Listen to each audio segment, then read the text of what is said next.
උඳු පිටි ග්‍රෑම් 200ක් අරගෙන ඒකට පාන් පිටි දානවා මේස හැන්දක් හෝ දෙකක් දාලා කලවම් කරගන්නවා. ඊට පස්සේ ඒකට ඊස්ට් ස්වල්පයක් දානවා.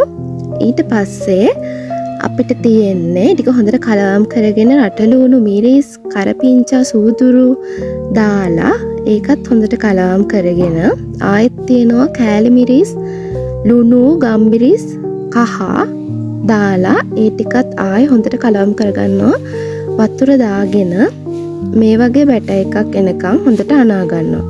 ඊට පස්සේ පැයක් විතර හොඳට අනලා තියෙනවා. අපි මේක තාච්චියට දාන්න කිට්ටුව තමයි මේ හැඩයට හදා ගන්න ඕනේ. නැත්නම් අපිට ඇලෙනවා.